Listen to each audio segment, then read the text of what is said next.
All right. Hey, everybody, it's Nathaniel Avila reporting from Texoma. And Outside because I yeah, can hear it. yeah. And I'm here with Ruby. Hello, Ruby. Hello, everybody, All and right. welcome again to the Whole 360. So, what do we got plans for us today? So I believe this is part five, Right. right? Are we This is on part part five.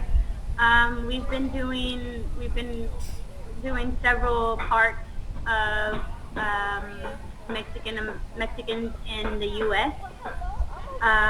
So this is basically, what our podcast is about learning the history of all the different peoples and cultures that have been in the U.S.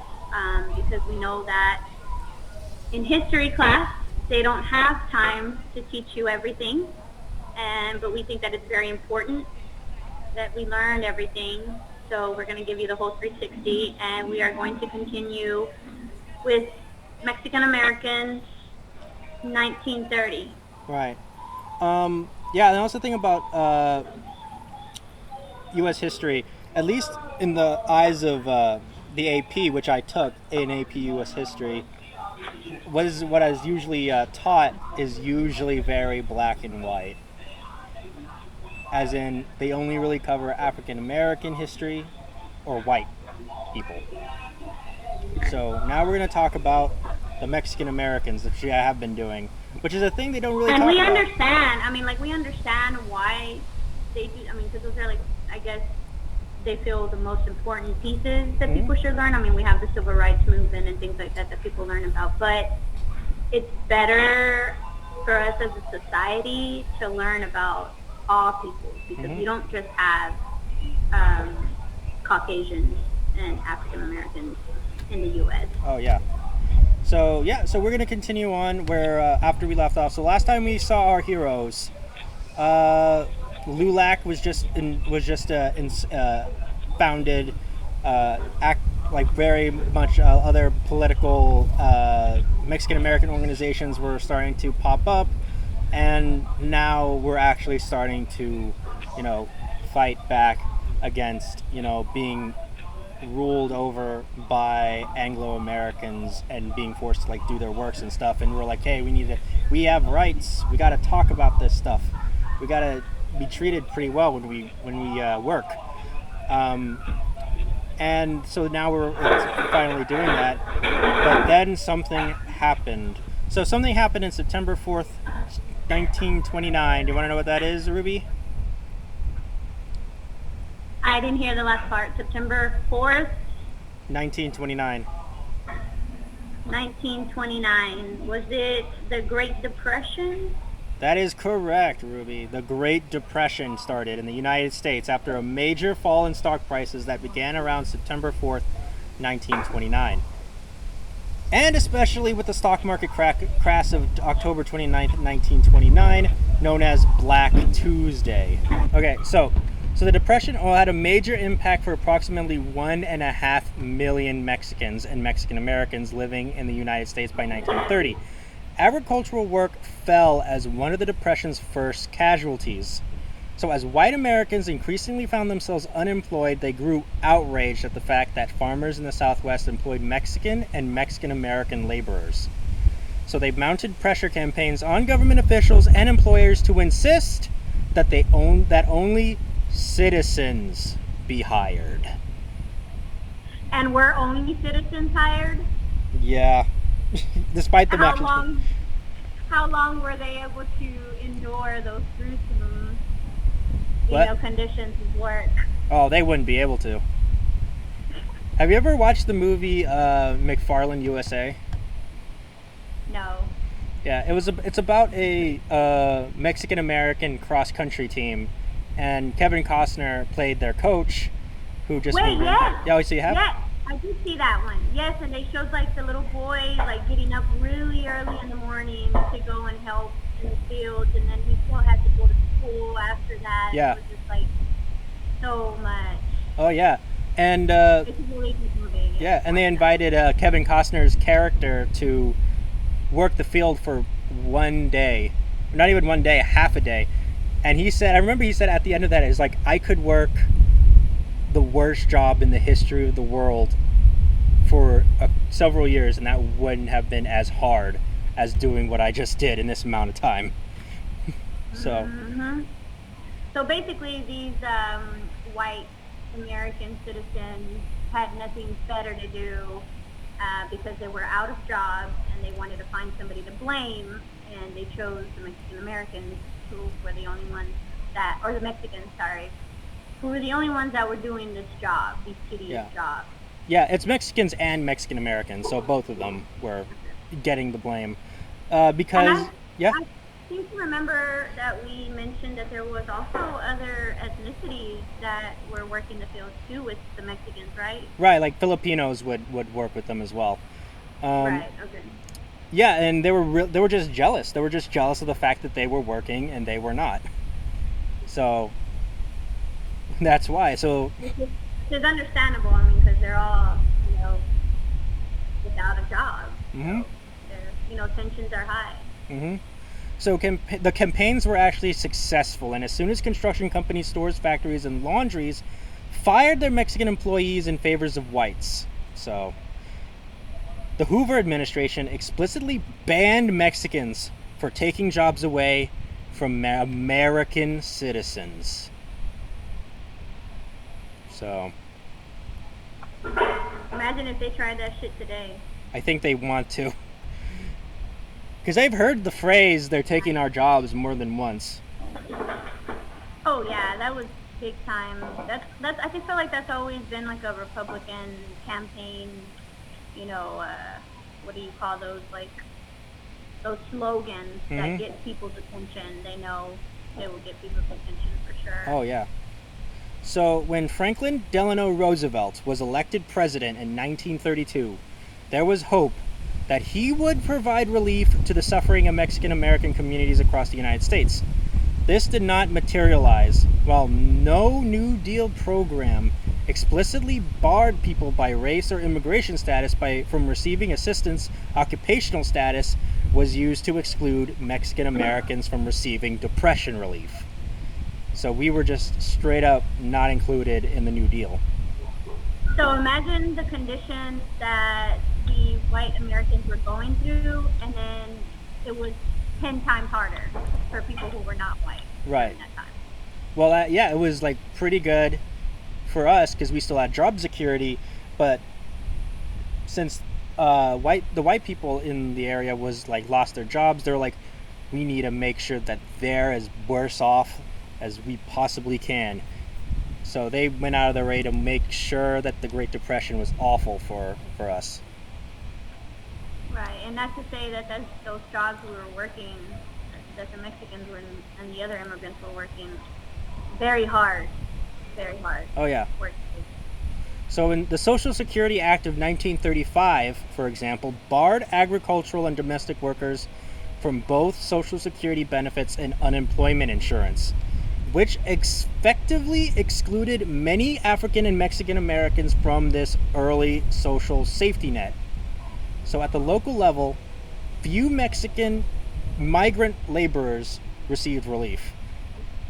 Since residency restrictions... And so we had the Mexicans who still had their jobs, and the rest of the immigrants who still had their jobs in the field. So what about African Americans? What about black people? They were excluded as well. Like, how hard was it for them during the Depression? I don't know, but I can imagine it's just as bad. Mm-hmm. Yeah. So, since residency restrictions often required the applicant to have lived in the country for a set amount of time, which excluded migratory laborers. So, without federal or local relief, many jobless Mexican American families adopted an itinerant life, traveling highways in search of work. Some found temporary housing in the U.S. Farm Security Administration work camps, where Mexican American farm families finally received medicine, food, and housing. So because of the widespread culture of Mexican demonization in the U.S. had resulted in targeting violence against Mexican American communities. However, the FSA was forced to set up separate camps specifically for Mexican Americans in order to create safe havens from violent attacks from white Americans. So, what do you think about that, Ruby? The white Americans are at it again. Yeah, what else is new? Same old story. So they had to actually make a completely separate thing for us just to keep us from being attacked for no reason. And we're supposed to be the ones that are so violent. Oh yeah. We're the bad people. So these segregated camps brought together Mexican American families from various communities, which provided them with the opportunity to organize and discuss many of the main issues of the day, including the harsh working conditions within the agricultural sector. The familial connections developed in these camps would serve as a strong factor in farm labor movements later in the century. Yet, while the FSA work camps did provide relief for some Mexican American families, many others had a very different experience in the Depression. Many cities, when a Mexican or Mexican American family applied for aid, they were sent to designated Mexican boroughs where repatriation was discussed. So, Do you have any pictures of these supposed boroughs? I think so. Let me see. Here's a photo of a couple of Mexican American kids scavenging for food in a barrel. So what do you think? So we see torn clothing. So it's two boys. Their clothing is torn and tattered, and they're both trying to go through scraps of food, I guess, out of this wooden barrel. Yeah. How does it make you feel, Ruby? The way it makes me feel anytime I see children going through something like this, it's just not fair to them. And what do you think the government is going to do about that? For the Mexicans, not much. Oh.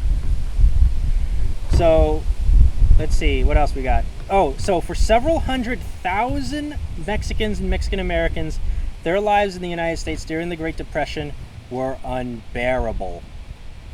They lost their jobs, were largely denied federal or location relief because of their ethnicity, and faced vilification in politics and in the media as stealing jobs from real Americans. Stealing, but they were given to us willingly. What's a real American? I know, right? So in addition, actually, I have the answer to that question. what is it?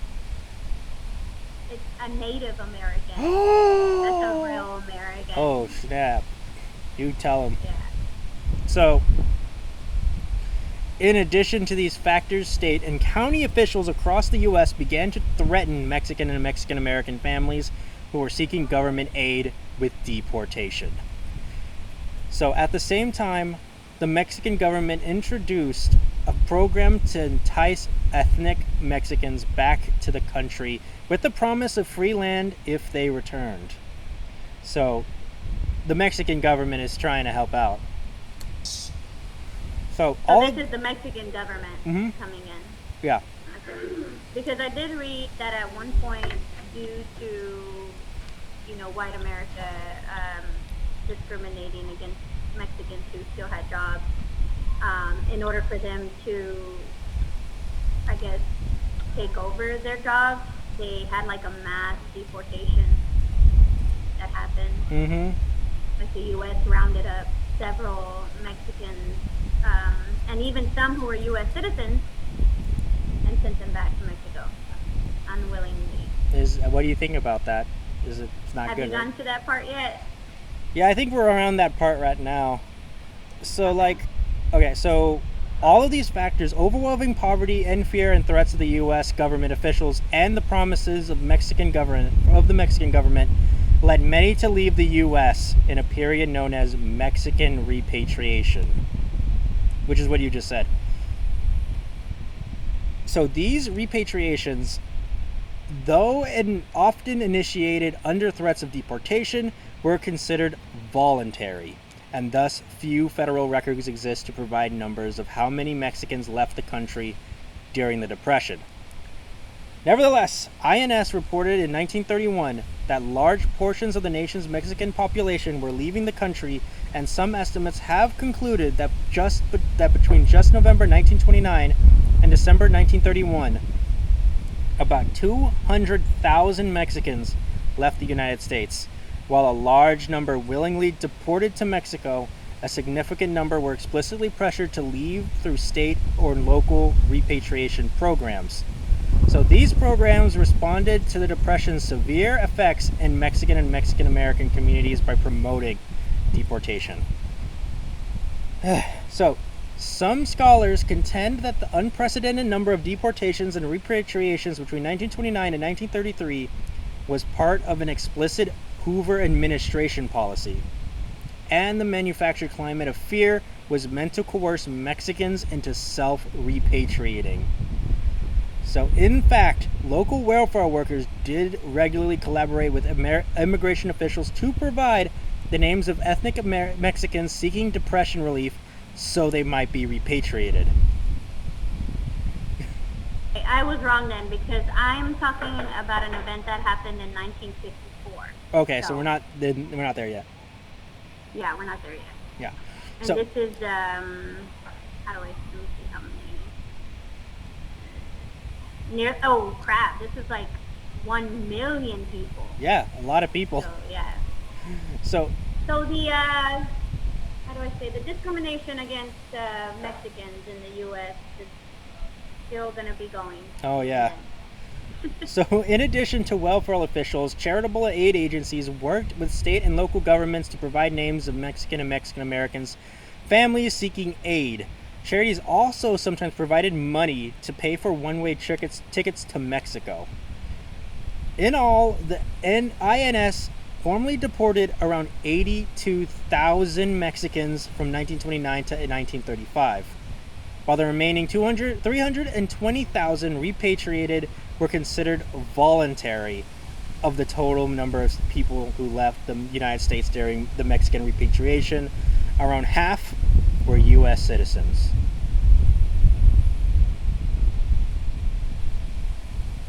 How does that make you feel? It's not fair. Yeah, like actual U.S. citizens were kicked out. Bullshit. Okay. Excuse my language. What if somebody came up to you, Ruby, and like, hey, you got to go to Mexico. You're kicking you out because you're not American. I'm like, okay, says you. I was born here. Really? You were. Is it like you're gonna make me go back? You go back. Freaking! If you're not Native American, you're on stolen land. I'm American. Yeah. Okay. So you're American in the way that you've adopted that whole American superiority. So, during the New Deal era, Mexican-American labor unions made significant strides in organizing. However, they still faced outright violence. In September 1933, the Canarian Agricultural Workers Industrial Union led a massive strike of cotton pickers in the San Joaquin Valley in California. One contemporary writer later described the mobilization of strikers as an army of brown-skinned people. So, if you want to know who that is, it's a guy named Raymond P. Barry of the Federal Writers Project. So they began. So in response, the growers initiated an all-out war to avoid paying the strikers higher wages. So they began with a propaganda campaign claiming the strike was being agitated by the radical left. The communist menace is what they call it. So, sounds like same old Republican thing. Right. So rather than the workers themselves who were fighting against endemic low wages and horrifying working conditions. So, next, the farm owners created armed militias. So one Pixley's Farmers Protection Association had 600 enrolled members.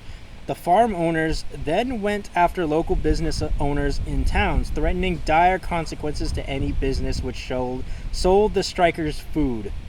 So when the farmers evicted all striking pickers and their families from their homes, which were usually shacks in the cotton ranches. So these look very...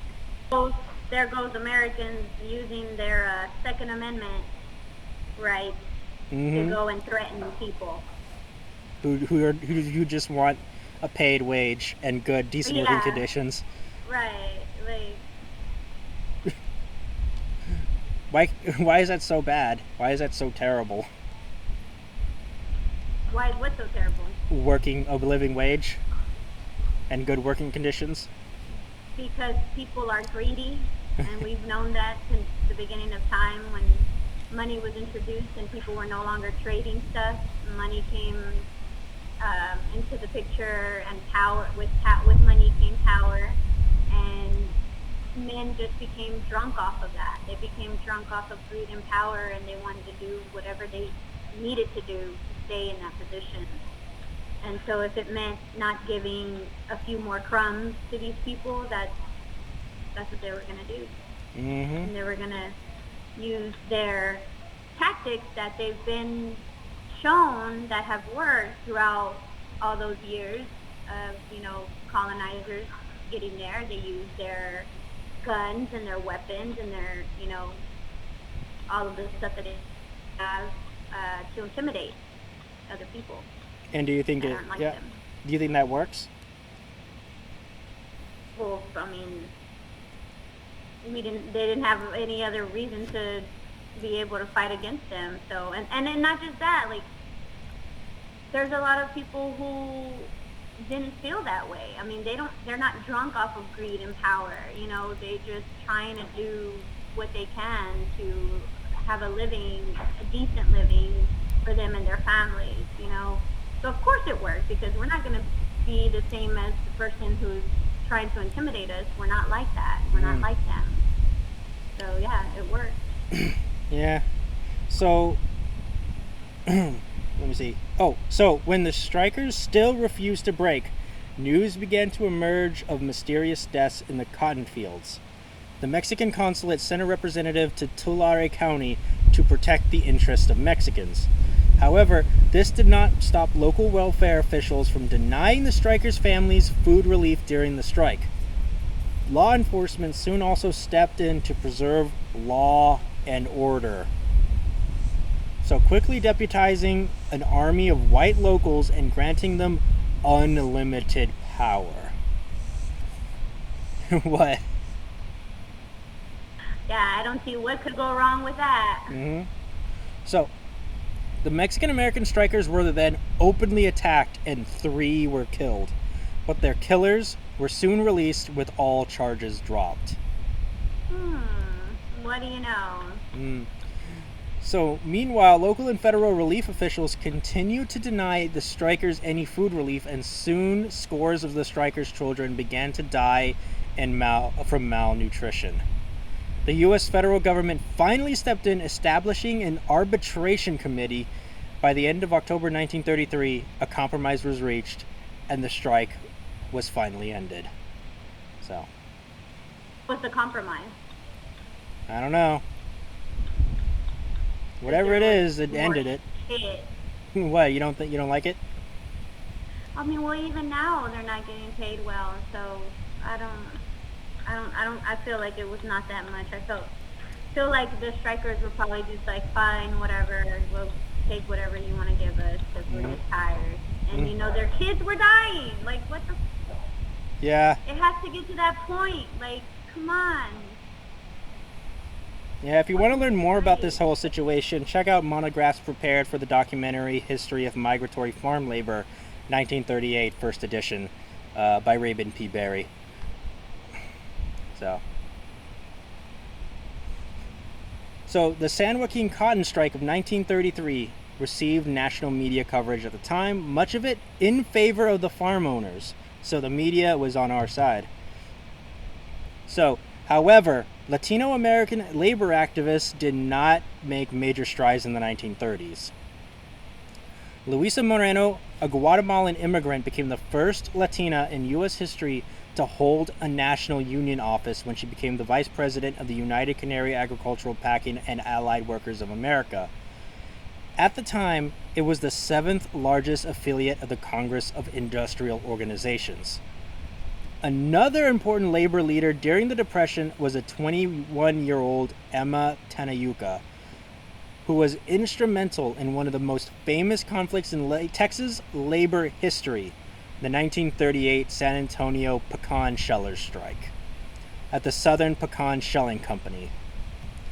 During the strike, nearly 2,000 workers at over 130 plants protested a wage reduction of 1 cent per pound of shell pecans and inhumane working conditions by walking off the job.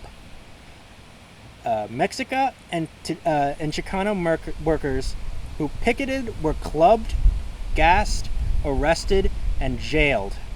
And a photo of Tenayuca ran in Time magazine, where she was called the forefront of most of its civil commotions. So there's that.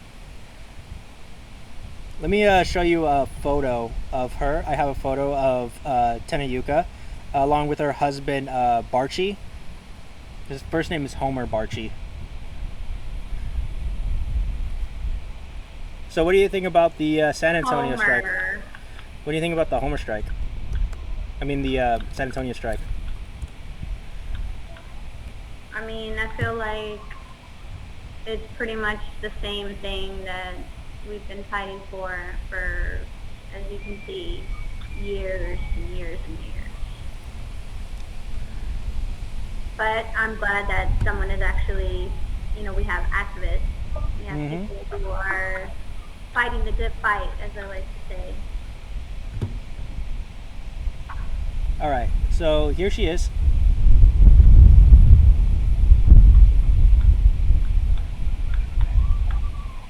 Aww. So, yeah, they look lovely. Yeah, that's her and with her husband on their wedding day in January 1937. Oh, wow. She don't even have a white dress or nothing. Yeah. Her dress is like a plaid dress with puffy sleeves. And her husband is wearing a nice suit and tie. Mm-hmm. But it's like one of those suit and ties that everyone was wearing at the time. It's like just something that you would wear outside just cause. Yeah, and it looks like they're just inside of a house. Yeah, and his suit has a stain right there. Oh yeah.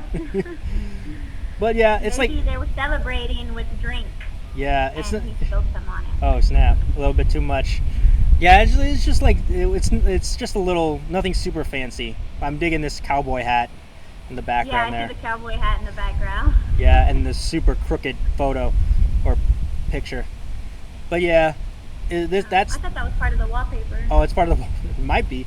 I thought, I don't know. But yeah, there's black and white photo.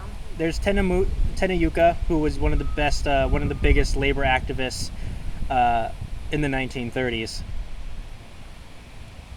So yeah, very lovely lady. You think you guys would have been pals? Oh, absolutely. So let me see. She was 21 years old also, by the way, when that photo was taken. I know, that's so, like, at that young of an age, like, and I know that there are probably some activists who are even younger than that, but it's just... Oh, yeah. Like, so, how do I say, endearing to know that there are young people, who are willing to stand up for other people. Oh, like Greta Thunberg. She's a huge activist for climate change and all that kind of stuff, against climate change. And also And we all got, these grown-ass men trying to talk shit to her. It's like, she's a child. yeah, they're all That like, says more about you.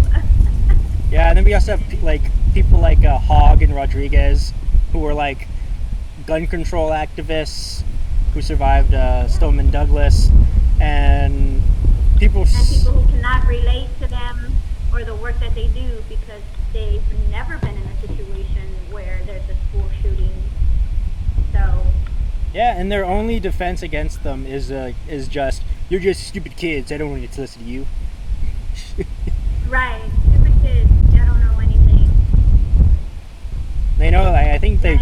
Y'all didn't live through something traumatic. I think they know Y'all a didn't thing or two. almost die. I think they know a thing or two about getting shot at, and Right. and I read this thing on Twitter where it says, lacking empathy for people who have different life experiences than yours is a character flaw. it is very character flawy. I would agree. So, despite the intense anti-Mexican sentiment pervading the country in the Depression, the era also saw the first Mexican-American and Latino United States senators in the history of the country. So, now we're finally getting Mexican-American senators and congressmen and congresspeople. So, finally, people are entering the legislative branch. So, Senator Octaviano Lorazolo, let's try that again. Senator Octavio Lorazolo was elected to the U.S. Senate in 1928, but he died in office 3 months later. Senator Dennis Chavez first served in the United States House of Representatives from 1931 to 1935 until he was appointed to a full term in the U.S. Senate in 1934. When Chavez was sworn in, 6 white senators allegedly stood abruptly, turned their backs to Chavez, and angrily left the chamber. So, what do you think about that? I think it's kind of childish. Yeah, what a bunch of snowflakes. So during his time in office, Senator Chavez was a major proponent of the New Deal, and he was at least partially successful at securing benefits for New Mexicans. What became known in New Mexico as the Latino New Deal was a rare extension of New Deal benefits to Mexican Americans. So in the state, newly funded education programs improved literacy rates, and vocational programs revived the production of Hispano craft goods like Santero artwork, woven goods, and furniture. WPA agents taught New Mexicans how to market their items to tourists. Later, Senator Chavez became known for his civil rights advocacy as he fought to expand notions of American citizenship. So in 1935, a federal judge in New York upheld an immigration officer's decision to deny the new naturalization petitions of 3 Mexicans on the grounds that they were not white, but instead individuals of Indian and Spanish blood. So whiteness. Seems like we would have more rights then. So whiteness, which had been a requirement for naturalized citizenship since 1790, remained so until 1940. So if the 1935 ruling had been upheld, it would have rendered the majority of Mexicans ineligible for citizenship. So President Roosevelt, who had only replaced Mexican interventionist policies such as the Roosevelt Corollary and his own diplomatic approach of the Good Neighbor policy, was concerned that denying Mexicans the opportunity to naturalize would hurt Mexico-U.S. relations. He thus urged the State Department to quiet the controversy, pressuring the judge to reverse the decision. The Labor Department issued guidance to its border officials that in all future cases, Mexican immigrants will be classified as white. So, what do you think about that? That's where that came from. Mm-hmm. So, That makes sense now. So, he did a good thing in thinking about that because the U.S. is going to need the allyship of Mexico Yeah. coming up Yeah, and don't for you a think it's very kind of, important event that is coming up yeah. in the world. Yeah, I mean, also, do you think it's kind of like not that great that the only reason why he did that was because he just didn't want Mexico to get mad? I don't know. I mean, I feel like because of who he is, how he was brought up, I mean, I understand why that would probably be the only reason why Hmm. he would do that, and not because of the people that he Yeah, cared about. yeah, Um, but no, I'm glad that that's something that they're thinking about at right. least. Um, I wish that it wouldn't have happened in that way where it had to be that everybody was categorized as white because that's literally that's not right. Hmm. But it was the only way that for anyone to accept it, because being Right. white, you have to be white Which in is order to get citizenship. sad. That was the thing. Right. Um, Sad that you have to. Sad that you have to like be of a different identity, and not your own identity. yeah, and also Roosevelt. This Roosevelt was a Democrat as well, so I just want to clear that up. So in April 1938, Luisa Moreno, a group of Mexican American labor activists, including Josefina Fierro, Eduardo Quevedo, and Bert Garona, organized the inaugural conference of El Congreso de Pueblos de Habla Española in Los Angeles, an organization meant to promote a broad agenda of working class empowerment, civil rights, and Latino unity. In their founding constitution, the workers also endorsed the rights of Mexicans to live and work in the U.S. without having to fear coerced deportation. El Congreso also never promoted assimilation, in direct contradiction to other organizations like LULAC, which focus on the desegregation of employment, housing, education, and all public facilities. So El Congreso was notable for their early stance promoting immigrant rights despite the widespread culture of demonization occurring during the Mexican repatriation. In fact, Moreno spoke at the American Committee for the Protection of the Foreign-Born, critiquing the exploitation of Mexican workers, saying, Mexicans make a barren land fertile for new crops and greater riches. These people are not aliens. They have contributed their endurance, sacrifices, youth, and labor to the Southwest. What do you think? I think that was pretty much spot on. Yes, that's true. Mm-hmm. Without the Mexicans or the immigrants laboring the fields, what would have happened? I guess we'll never know. I don't know. There would have been no supply to meet the demand, right? Yeah. But then after this, a major event in the world happened that would change the entire aspect of the 20th century forever. And it still has the remnants going on today. So, Ruby, do you want to tell us what that is? We're going into now the Second World War. Mm-hmm. So I wanted to say that in 1940, because you're talking about everything that's going on in the U.S. I've been kind of giving some notes here on what's been going on in Mexico, Mm. because we want the whole 360, right? So around in the 1940s, Mexico obtains a new successor in 1940, which is Manuel Avila, and he is also wanting to forge a friendlier relationship with the U.S. Because we are neighboring countries, So, with this friendlier alliance or friendlier relationship, once the bombing of Pearl Harbor happened in the U.S., Mexico declares war on the Axis powers, so that they can help the United States in this world war. Sorry. So during that time, we have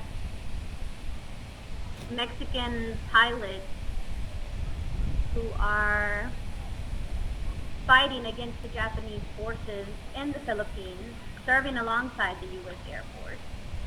In 1944, Mexico agrees to pay U.S. oil companies $24 million plus interest for properties that were expropriated in 1938. And then the following year, Mexico joins the newly created United Nations.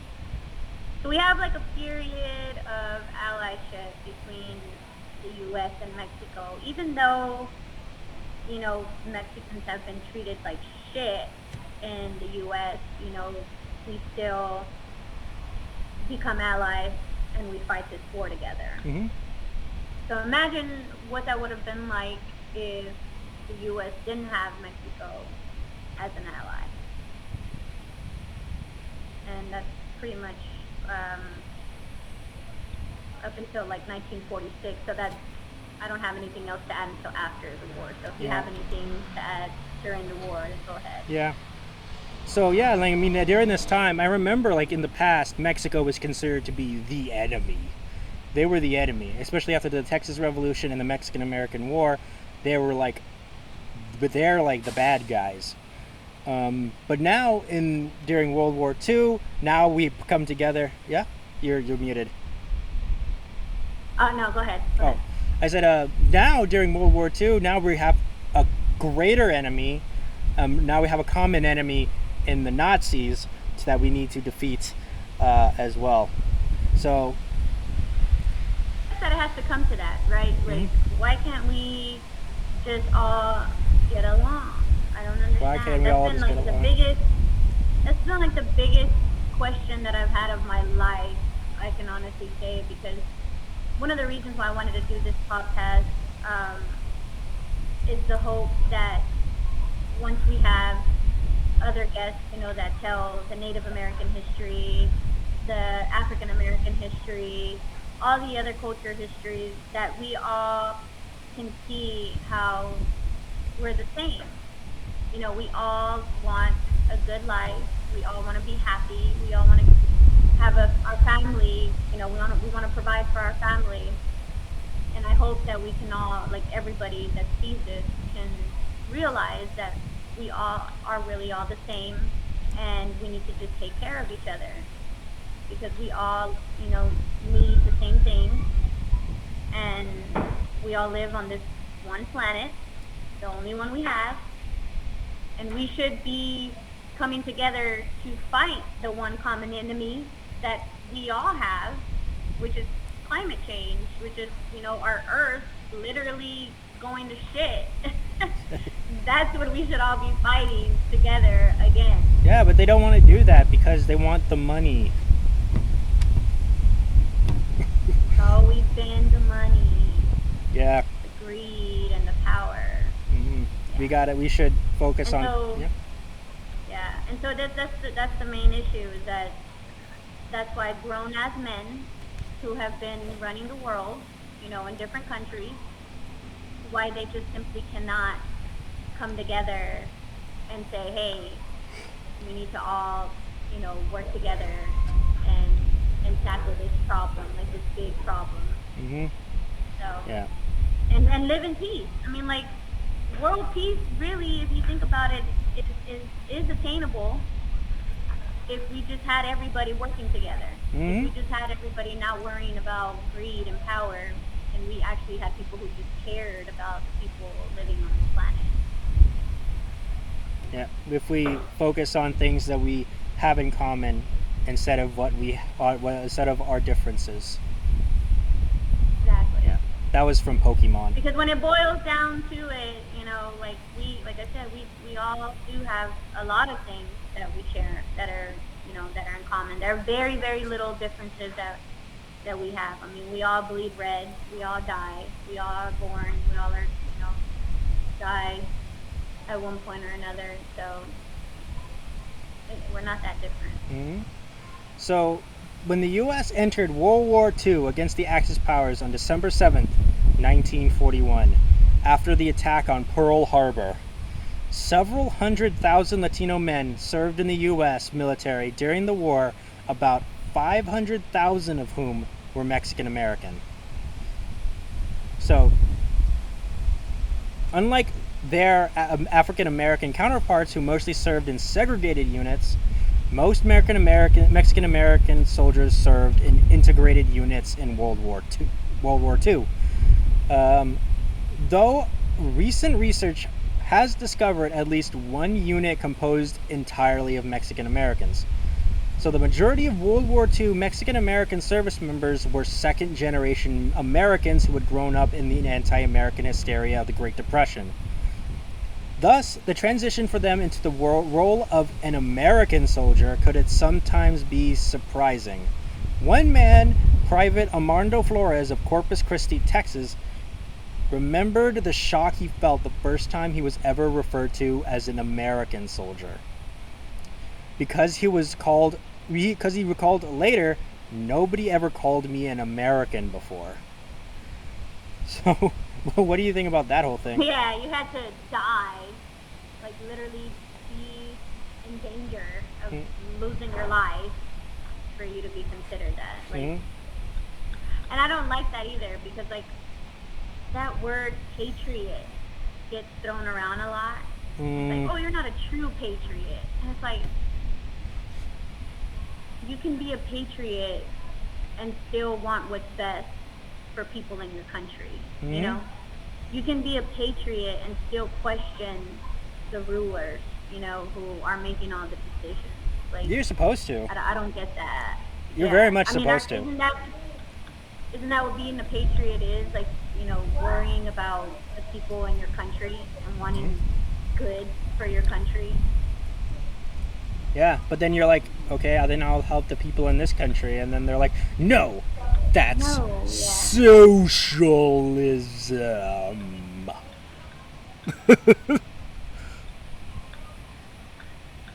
So yeah. And it's crazy because like our how do I say, our economic institutions are not just capitalism. Like, we have capitalism mixed with socialism, and a lot of people don't see that. You know, they think that it's just capitalism all the way, and they actually think that that's better. Like, yeah, that's better for the people who have businesses, but not everybody has a business. Not everybody owns a business, and not everybody's going to. You know. Yeah, I mean, so why not help people? Like, I don't see why that's an issue. Yeah. But I guess I'm just a big fat snowflake. I care too much. You care too much. You should be like us, care too much, who commit domestic terrorism whenever things don't go our way. That's what a true not snowflake would do. So, let me see. So according to some scholars, the U.S. government made efforts during the war to address some of the domestic issues facing the Mexican American community. These efforts were part of an overreaching campaign to win broad domestic support for the war effort. So perhaps not surprisingly, this new feeling of wartime social inclusion created a strong sense of patriotic pride within the Mexican American community. On a single 2-block stretch of Silvis, Illinois, 45 Mexican American boys and men volunteered to fight. It was dubbed in the press as Hero Street. So. Crazy, right? That you would see that happening, because it's like, look at all the shit that they put your ancestors and your family through, and yet you still have the courage to fight for this country that really has never called you one of its own. Like, that just shows how do I say it? I don't want to say humble, or what's the word that I'm looking for? That just shows a lot about their character. You know, that they would be willing to raise arms and fight for this country that really has never called them their own. But to them, they're like, this is my home. Yep. And now I'm going to fight the for the greater good, because we definitely don't want the Nazis to take over. Yeah, and we'll all be dead. yeah, and now they're finally feeling that they are being included now that they belong after being demonized for so long during the Great Depression. So let me show you a photo of a group of Mexican American soldiers in World War II.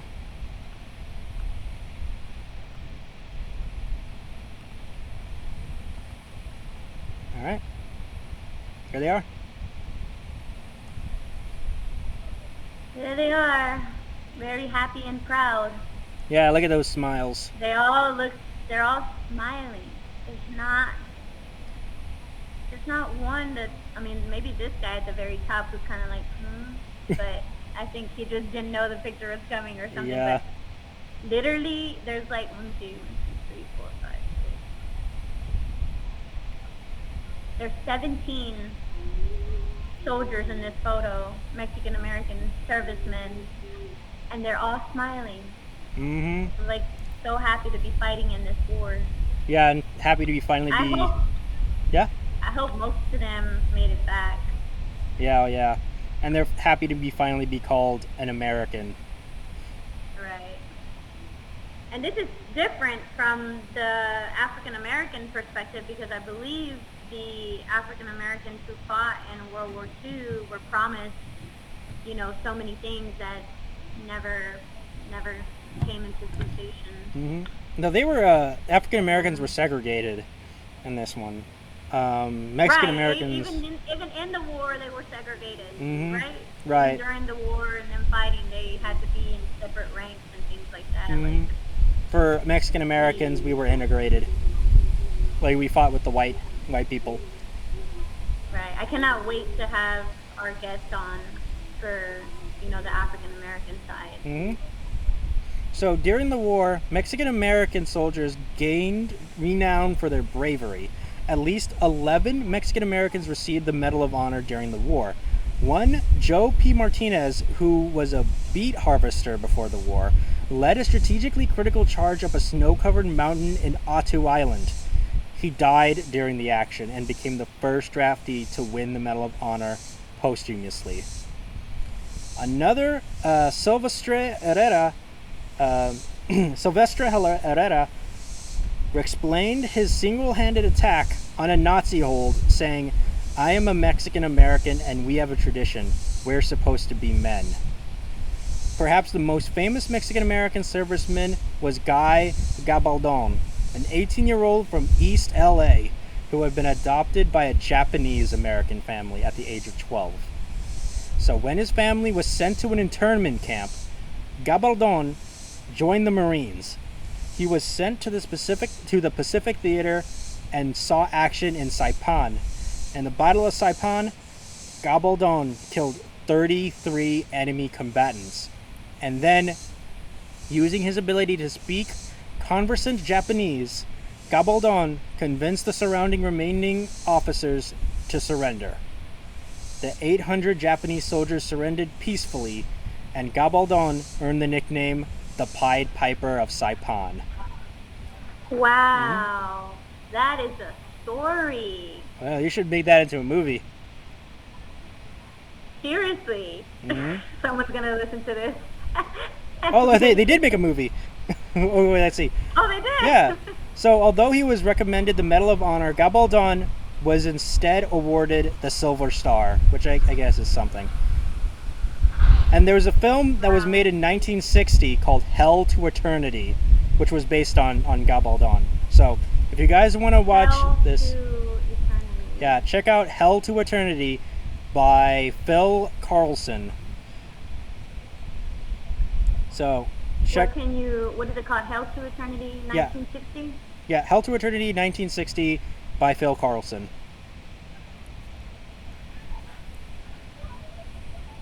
So, yeah. Check that out. Yeah, and that is where we'll end it for today. We're going to talk more about World War II because there's still so much about World War II. It is such a major event in history. There's still a lot to talk about. So We're gonna and go then we'll into get that. into that 1954 mass deportation that happened, because the deportations just keep happening apparently. Yeah, hopefully we'll be finished with World War II by then, and then we'll get into the yeah, 1950s. We'll finish World War II, and then people will forget about all the sacrifices that Mexican Americans made during the war, and then they'll be like, "Hey, y'all are still the bad guys, and we still don't like y'all." That seems to be the pattern. That happened in World War I. That happened in the Civil War as well. Yep. So yeah, so next time we'll talk about women's role in the wartime effort. We're going to talk about the Sleepy Lagoon murder, the Zoot Suit riots, and the post-war. So we're going to talk about that next time, and hopefully we'll get into the mid 20th century. But for next time, we're going to be focusing on the rest of World War II. So yeah, that was pretty interesting. What do you think about all this stuff that happened overall in terms of the Great Depression and the beginning of World War II?